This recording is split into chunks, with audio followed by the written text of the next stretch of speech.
Hello, good afternoon. कैसे हैं आप लोग? आप सभी को पता है कि learning history academy daily classes लेकर आता है। एनसीईआरटी में इतिहास की डेली ही क्लासेस चल रही हैं। हिस्ट्री में हमारा जो अभी चैप्टर चल रहा है वो अध्याय 8 चल रहा है, जिसमें खुशहाल गांव और समृद्ध शहर पढ़ रहे हैं हम। तो कुछ इसमें से मैंने आपको लास्ट क्लास में पढ़ा दिया था। जिन बच्चों ने नहीं देखा है वो लोग क्लास देख लीजिए। वेरी इंपॉर्टेंट क्वेश्चंस क्या क्या बन रहे थे मैंने आपको लास्ट क्लास में बताया था। चलिए, इससे आगे हम आज पढ़ेंगे। आज हम पढ़ेंगे प्राचीनतम तमिल रचनाएं।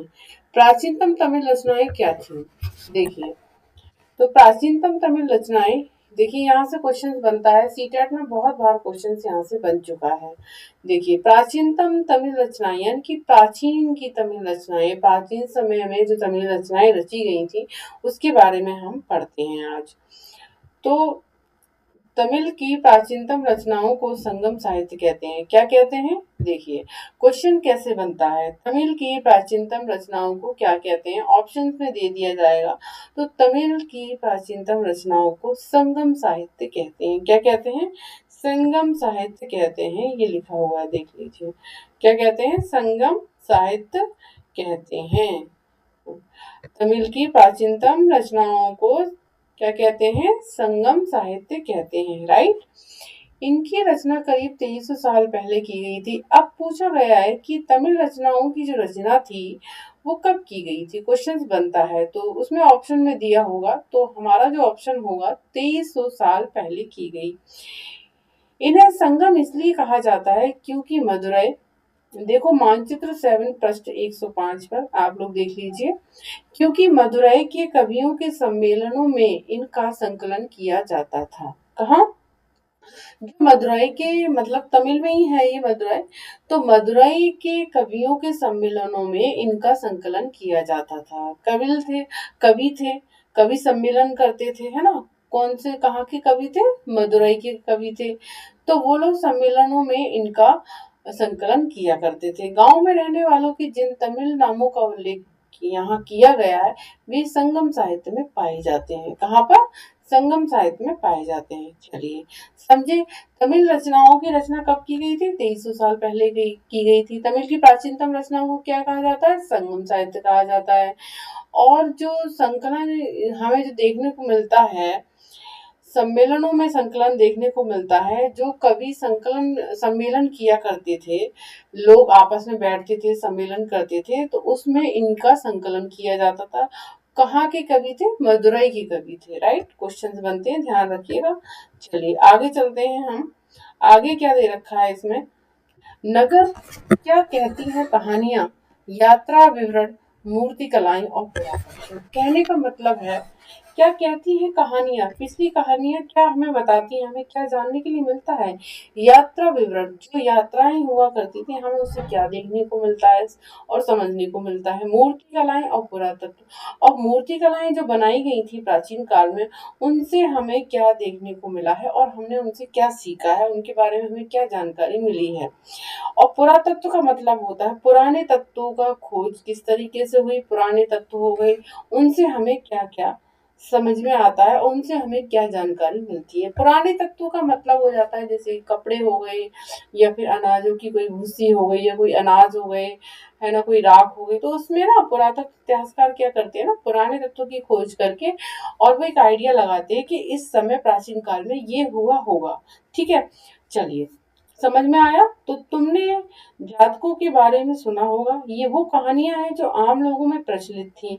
बौद्ध भिक्षुओं ने इनका संकलन किया था। बिल्कुल राइट। लास्ट क्लास में हमने देखा था, जातक के बारे में हमने पढ़ा था ना। जातकों में क्या था? जातकों में कहानियां थी। बुद्ध के समय की कहानियां थी जातक में। ठीक है। यहाँ तक जातक कथा दी गई है, जिसमें यह बताया गया है कि एक निर्धन किस तरह धीरे धीरे धनी बन जाता है। तो जातक में हमें क्वेश्चन बनता है इतिहास में कि जातक में किसकी कहानियों का संकलन किया गया है। तो बौद्ध भिक्षुओं ने इनका संकलन किया था, जातकों का, है ना। जातक कहानियों का संकलन किसने किया था? बौद्ध भिक्षुओं ने किया था। जातक जो शब्द आता है ना, वो गौतम बुद्ध के समय से जुड़ा हुआ है। ठीक है, इतना ध्यान रखिएगा, फिर आपको पूरा क्वेश्चन समझ में आ जाएगा। ठीक है। तो इसमें एक कहानी थी, उसमें बताया गया था कि एक निर्धन किस तरह धीरे धीरे धनी बनता है। ठीक है, चलिए देखते हैं, इसके बारे में थोड़ा पढ़ लेते हैं हम, क्योंकि यहाँ से कोई कोई कभी कभी क्वेश्चन बन जाता है। एक निर्धन की चतुराई। एक शहर में एक गरीब युवक रहता था, उसके पास मरे चूहे के अलावा कुछ नहीं था। किससे? मरे चूहे के अलावा। उसने उस चूहे को एक सिक्के में एक भोज नालय वाले की बिल्ली के लिए बेच दिया। क्या किया उसने? उस चूहे को एक सिक्के में एक भोजनालय वाले की बिल्ली के लिए बेच दिया। ठीक है, एक सिक्के में उसे बेच दिया मरे हुए चूहे को। ठीक है, फिर एक दिन बड़ी जोर की आंधी आई, राजा का बगीचा टूटी टहनियों और पत्तों से भर गया। उनका माली इसे साफ करने की बात से परेशान हो उठा। युवक ने माली से कहा कि अगर लकड़ियां और पत्ते उसे मिल जाएं तो वह बगीचे की सफाई कर सकता है। माली तुरंत मान गया। युवक ने पास खेल रहे बच्चों को यह कहकर इकट्ठा कर लिया कि प्रत्येक टहनी और पत्ते के बदले में उन्हें एक एक मिठाई मिलेगी। ठीक है, फिर उसने क्या किया, देखते जाइए। देखते ही देखते उन्होंने बगीचे से एक एक तिनका चुनकर गेट के पास इकट्ठा कर दिया। तभी उधर से राजा का कुम्हार बर्तनों को पकाने के लिए ईंधन की तलाश में गुजरा। उसने पूरे ढेर को खरीद लिया, मतलब जो वहां पर लकड़ी और पत्ते थे ना, उसको खरीद लिया। ठीक है, इस तरह युवक के पास कुछ और पैसे आ गए। अब उस युवक ने एक और योजना बनाई। एक बड़े बर्तन में पानी भरकर वह नगर के द्वार पर गया और वहां उसने घास काटने वाले 500 लोगों को पानी पिलाया। खुश होकर उन लोगों ने कहा, तुमने हमारे लिए इतना अच्छा काम किया, बताओ अब हम तुम्हारे लिए क्या कर सकते हैं। ठीक है, ये कहानी किसमें दी गई है? जातक में दी गई है। ठीक है, बौद्ध भिक्षुओं ने जिनका संकलन किया था, जिन कहानियों का, उसमें से ये एक कहानी थी। ठीक है, तो वो उसकी चर्चा यहाँ की जा रही है। उसने कहा, मैं आपको यह तब बताऊंगा जब तुम मुझे आपकी सहायता की जरूरत होगी। उसके बाद उसने एक व्यापारी से दोस्ती की। एक दिन उस व्यापारी ने बताया, कल एक घोड़े का व्यापारी 500 घोड़ों के साथ शहर में आ रहा है। ठीक है, चलिए, यह सुनकर उस युवक ने उन घास काटने वालों के पास जाकर कहा, कृपया तुम सब एक एक घास का गट्ठर मुझे दो और अपनी घास तब तक मत बेचो जब तक मेरी न बिक जाए। उन्होंने उसे घासों के 500 गट्ठर दे दिए। जब घोड़े के व्यापारी को कहीं भी घास न मिली तो उसने इस युवक की घास 1000 सिक्के में खरीद ली। वाह, कितनी अच्छी कहानी है, देखिए। ठीक है ना, इस कहानी में आए व्यक्तियों के व्यवसाय की सूची बनाइए। प्रत्येक के लिए यह तय करो कि शहर में, गांव में या फिर शहर तथा गांव दोनों में रहते थे। मतलब कि जो लोग थे वो शहर में, गांव में या फिर शहर या गांव दोनों में रहते थे। घोड़े का व्यापारी शहर में क्यों आया होगा? क्या महिलाएं कहानी में बताए या व्यवसाय को अपना सकती थी? उत्तर के कारण बताइए। ठीक है, बिल्कुल व्यवसाय को अपना सकती थी। ठीक है, और वो जो घोड़ा था, घोड़े का व्यापारी था, वो शहर में क्यों आया होगा? ठीक है, क्योंकि उसको शहर में कुछ व्यापार करना होगा, इसलिए आया होगा। ठीक है, इसलिए आया होगा, और किस लिए आ सकते हैं। ठीक है, चलिए आगे देखते हैं। प्राचीन नगरों के जीवन के बारे में हमें कुछ अन्य स्रोतों से भी पता चलता है। अब जो प्राचीन नगर थे उनके बारे में हमें अन्य स्रोतों से भी पता चलता है। ये स्रोत कौन कौन से हो सकते थे? शहरों, गांवों या फिर जंगलों के बीच जीवन से जुड़ी घटनाओं को मूर्तिकार कलात्मक ढंग से उकेरते थे। कैसे करते थे? शहर, गांव या फिर जंगलों के जीवन से जुड़ी घटनाओं को जो मूर्तिकार थे, मूर्तिकार मतलब जो मूर्ति बनाया करते थे, वो कलात्मक ढंग से उकेरते थे। मतलब जो भी घटनाएं थी ना, वो उकेरते थे, लिखते थे पत्थर पर। इन मूर्तियों को ऐसी इमारतों की रेलिंग, खंभों या प्रवेश द्वारों पर सजाया जाता था जहां लोग आते थे। तो मूर्तियों को क्या करते थे मूर्तिकार?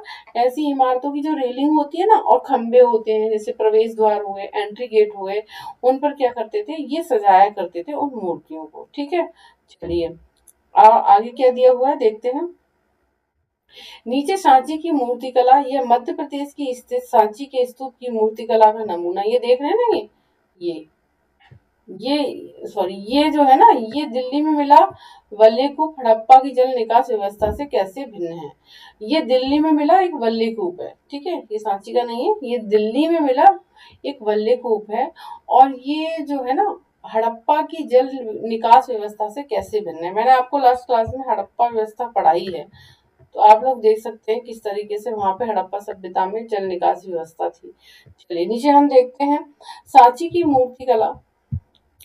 यह मध्य प्रदेश स्थित सांची के स्तूप की मूर्तिकला का नमूना है। देखिए, ये मध्य प्रदेश स्थित सांची के स्तूप की मूर्तिकला का नमूना है। इसमें शहर के जीवन का एक दृश्य। तुम अध्याय 11 में सांची के बारे में पढ़ोगे। बिल्कुल। इन दीवारों को देखो, क्या वे ईंट की बनी है या फिर लकड़ी या पत्थर से? क्या इसकी रेलिंग लकड़ी की बनी है? इन इमारतों की छतों का वर्णन करो। देखिए, यहाँ पर दे रखा है सांची की मूर्तिकला। ये मध्य प्रदेश में स्थित है। ठीक है, ये दे रखा है ना। ये देखिए, ये है। ये ये देख रहे हैं ना। हाँ, यहाँ इस तरीके से मूर्तिकार अपना काम किया करते थे, उकेरने का काम करते थे। देखो, ये पत्थर पे किस तरीके से उकेरा गया है इस पे। ठीक है, सांची की मूर्ति कला है ये। ठीक है, और मध्य प्रदेश में स्थित है ये। ठीक है, चलिए। अध्याय 5 में वर्णित अनेक शहर महाजनपदों की राजधानी थे। जैसा कि तुमने पढ़ा, इनमें से कुछ शहर परकोटों से घिरे होते थे। बिल्कुल सही बात है, हमने लास्ट क्लास में पढ़ा था ना महाजनपद जनपद के बारे में। जैसे कि मौर्य साम्राज्य हो गया, मौर्य साम्राज्य में कुछ खास एक बड़े बड़े नगर थे, जैसे मैंने आपको बताया था तक्षशिला हो गया, है ना। इस तरीके से और भी कुछ बड़े बड़े उसमें नगर थे मौर्य साम्राज्य में। ठीक है, और बाकी भी छोटे छोटे शहर भी थे। जैसा कि तुम ऊपर के चित्र में देख रहे हो, अनेक शहरों में वल्लीकूप मिले। ये वल्लीकूप गुसलखाने, नाली या कूड़ेदान के लिए प्रयुक्त होते थे। प्राय ये वल्लीकूप लोगों के घरों में होते थे। तो वल्लीकूप से क्वेश्चन बनता है कि ये वल्लीकूप कहाँ मिलते थे? ज्यादातर लोगों के घरों में देखे गए हैं ये वल्लीकूप। जैसे मैंने अभी अभी आपको पिक्चर दिखाया था ना, दिल्ली में वल्लीकूप मिला है। ये देखिए मैं दिखाती हूँ। ये वल्लीकूप मिला है ना, ये देख सकते हैं। इसकी चर्चा हो रही है यहाँ पर। ठीक है, इसके बारे में हम बात कर रहे हैं। चलिए, वल्लकूप मिले। वल्लकूप गुसलखाने मतलब नहाने का स्थान, नाली या कूड़ेदान के लिए प्रयुक्त होते थे। ठीक है, कि अब क्वेश्चन बनता है कि वल्लकूप किसके लिए प्रयोग होते थे? गुसलखाने, नाली या कूड़ेदान के लिए प्रयुक्त होते थे। महलों, बाजारों या आम घरों के अवशेष बहुत कम मिले हैं। संभवतः लकड़ी, मिट्टी व कच्ची ईंटों या छप्पर से बने होने के कारण ये ज्यादा समय तक टिक नहीं पाई। भविष्य में पुरातत्वविद इनकी खोज कर सकते हैं। ठीक है, तो जो महल थे और बाजार थे और घरों के अवशेष थे, बहुत कम मिल पाए। वो इसलिए मिल पाए हैं कम क्योंकि वो ज्यादातर लकड़ी, मिट्टी और कच्ची ईंटों के बने होते थे। ठीक है, अब जैसे हड़प्पा सभ्यता में पक्की ईंटों का काम हुआ था, तो वो चीजें आज दिन तक देखी गई उसमें, हड़प्पा सभ्यता में। ठीक है, लेकिन कुछ जगह महल, बाजार या आम जो घरों के अवशेष थे, वो लकड़ी और ईंट और कच्ची ईंटों के बने थे। तो वो ढह गए होंगे, वो कहाँ से मिलेंगे? ठीक है, चलिए। प्राचीन शहरों के बारे में हम वहां गए नाविकों तथा यात्रियों के विवरण द्वारा भी पता चलता है। ऐसा ही एक विस्तृत विवरण किसी अज्ञात यूनानी नाविक का है। ठीक है, बात की गई है अब यात्री से। यात्रियों ने जो यात्रा की थी देश विदेशों में, तो वहां के जो यात्री आए थे, तो यात्रियों से, नाविकों से क्या विवरण मिलता है? ठीक है, तो उसमें एक अज्ञात यूनानी नाविक है। ठीक है, उसका जिन जिन पत्रों पर वह गया, उन सभी के बारे में उसने लिखा। मानचित्र 7 पृष्ठ 105 में भरूच ढूंढो। क्या ढूंढो? भरूच ढूंढो। अब उसके द्वारा दिए गए वर्णन को पढ़ो। ठीक है, चलिए देखते हैं, हम पढ़ते हैं भरूच क्यों इम्पोर्टेंट है इसमें। ठीक, देखिए भरूच की कहानी पढ़ते हैं। बैरीगाजा भरूच का यूनानी नाम की कहानी है, यानी कि भरूच का यूनानी नाम है बैरीगाचा। ठीक है, बैरीगाचा की संकरी खाड़ी में समुद्र से आने वाले के लिए नाव चला पाना बहुत मुश्किल था। ठीक है, कहाँ? बेरीगाचा की संकरी खाड़ी जो थी ना, उसमें समुद्रों से आने वाले के लिए नाव चलाना बहुत मुश्किल था।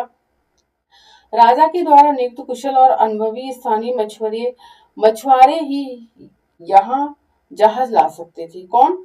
मतलब जो राजा के द्वारा जो कुशल थे ना, जो बिल्कुल उसमें एक्सपर्ट थे, अनुभवी थे, है ना, और मछुआरे थे, वो लोग ही जहाज यहाँ ला सकते थे। बैरीगाचा में शराब, तांबा, टीन, सीसा, मूंगा, पुखराज, कपड़े, सोने और चांदी के सिक्कों का आयात होता था।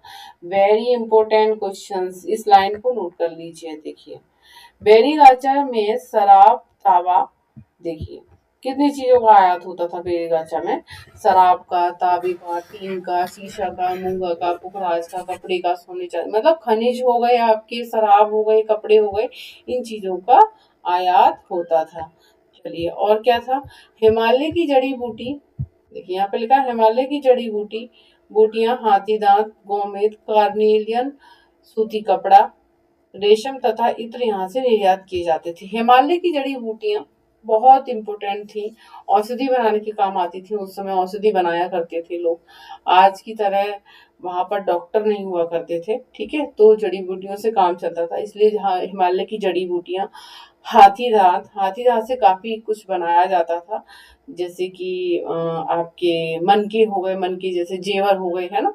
और इस तरीके से कुछ बनाया करते थे। गोमेंद हो गया, कार्निलियन पत्थर हो गया, ये कार्निलियन है ना जो पत्थर है, पत्थर से काफी काम किए जाते थे, पत्थर से औजार बनाए जाते थे, है ना। पत्थर महल बनाने के काम भी आते थे, बाकी चीजों के भी काम आते थे, औजार बनाने के, हथियार बनाने के, महल बनाने के, ठीक है। सूती कपड़ा, रेशम तथा इत्र यहाँ से निर्यात किया जाता था। कहाँ से? बैरीगाचा। राजा के लिए व्यापारी विशेष उपहार लाते थे, इसमें चांदी के बर्तन, गायक किशोर, सुंदर औरतें, अच्छी शराब तथा उत्कृष्ट महीन कपड़े शामिल थे। मतलब राजा के लिए व्यापारी क्या क्या चीजें लाते थे? चांदी के बर्तन लाते थे, गायक किशोर यानी कि गायक आते थे, सिंगर, सुंदर औरतें आती थी, और अच्छी शराब तथा उत्कृष्ट महीन कपड़े शामिल थे, ठीक है। बैरीगाचा से आयात और निर्यात होने वाली चीजों की सूची बनाइए। दो ऐसी चीजें बताओ जिनका उपयोग हड़प्पा युग में नहीं होता था। देखिए हड़प्पा युग में क्या था, हड़प्पा युग में ऐसा कुछ नहीं था, गायक किशोर और सुंदर औरतें, है ना। बाकी तो इन सब का हमें देखने को मिला है, जैसे हाथी दांत भी मिले, कार्नियल भी मिले, सूती कपड़े भी मिले, रेशम भी मिला है, ये सभी मिले हैं, ठीक है। इसके बारे में चर्चा हमने नहीं की है, गायक किशोर सुंदर औरतें, ऐसा कुछ हमने चर्चा नहीं की थी हड़प्पा सभ्यता में, ठीक है। तो आज मैंने आपको ये पढ़ाया, ठीक है। कल मैं आपको पढ़ाऊंगी सिक्के के बारे में। कल का टॉपिक हमारा जो रहेगा वो रहेगा कॉइन्स, यानी कि सिक्के की शुरुआत कैसे हुई थी, पहला सिक्का हमारा कौन सा था, वो किस धातु से बनाया गया था, इसके बारे में हम आपसे लास्ट क्लास में बात करेंगे, ठीक है। तो इस तरीके से हम इस चैप्टर को धीरे धीरे पढ़ेंगे, समझेंगे। अगर मैंने एक साथ पूरे चैप्टर को पढ़ा दिया ना तो समझ में नहीं आएगा। मैंने धीरे धीरे आपको बताया कि क्वेश्चंस कहाँ कहाँ से बने हैं, तो आज मैंने आपको क्लियर किया, ठीक है। तो आज मैंने आपको क्या क्लियर किया, आज मैंने प्राचीनतम तमिल रचनाओं से लेकर और कुछ ऐसी चीजें बताई जैसे वल्लीकूप बताए, है ना, और सांची का स्तूप बताया जो मध्य प्रदेश में है, तमिल रचनाएं बताई जिनको संगम साहित्य कहते हैं, इनकी रचना 2300 साल पहले हुई। कुछ ऐसे इसमें पॉइंट मैंने आपको बता दिए हैं। ऑब्जेक्टिव क्वेश्चन कौन कौन से बन रहे हैं ये भी मैंने आपको बताए हैं। तो जिन बच्चों को क्लास अच्छी लगती है प्लीज शेयर करते रहा करें, क्लास को जरूर देखें। एनसीईआरटी क्लास है, ये डेली आ रही है आपके लिए, 12th तक मैं कंप्लीट करवाऊंगी, उसके बाद मैं चैप्टर वाइज ऑब्जेक्टिव क्वेश्चंस लेकर आऊंगी, पीवाईक्यू बनाकर लाऊंगी आपके लिए, किस तरीके से क्वेश्चंस आते हैं। इतिहास, जो इतिहास से तैयारी कर रहे हैं बच्चे, उनके लिए मस्ट है पढ़ना इतिहास, यानी कि एनसीईआरटी पहले पढ़ना बहुत जरूरी है। बाकी बुक्स आप बाद में पढ़ें, पहले एनसीईआरटी क्लियर करें। एनसीईआरटी से काफी क्वेश्चंस आपकी क्लियर होंगे और एग्जाम्स में आपको हेल्प मिलेगी क्वेश्चन सॉल्व करने में, राइट। तो प्लीज लाइक शेयर और सब्सक्राइब करते रहें लर्निंग हिस्ट्री एकेडमी को, है ना। और लर्निंग हिस्ट्री एकेडमी से जुड़े, बाकी लोगों को भी जोड़े, बच्चों को जोड़े, लर्निंग हिस्ट्री एकेडमी चैनल से शेयर करें, लाइक करें, सब्सक्राइब करें। इससे क्या होता है, मैम का भी मोटिवेशन बनता है, इससे मोटिवेट होंगी तो मैं आपके लिए और अच्छा काम कर पाऊंगी, ठीक है। मैंने भी काफी एग्जाम्स क्वालिफाई किए हैं, इतिहास में मैं एक्सपर्ट हूँ, डोंट वरी, आप टेंशन ना लीजिए, कहीं से भी क्वेश्चन पूछ सकते हैं कुछ भी, ठीक है। तो मैं अभी एनसीईआरटी के साथ ना, अभी मैं बाकी टॉपिक्स लेकर नहीं आ रही हूँ इसके साथ में, है ना। जैसे तमिल, प्राचीनतम तमिल रचनाएं और भी हैं इसमें, और भी बहुत कुछ है पढ़ने के लिए, लेकिन मैं सिर्फ आपको सिर्फ एनसीईआरटी पढ़ा रही हूँ। अगर मैं इसको सब पढ़ाने लगूंगी, इसके साथ लेकर आऊंगी तो सब घोच पोच हो जाएगा, आपको समझ में नहीं आएगा। इसलिए जो भी पॉइंट्स होंगे ना वो मैं आपको अलग से बताऊंगी जब नोट्स बनाऊंगी तब, और नोट्स बना के जब आपको पढ़ाऊंगी तब बताऊंगी, राइट।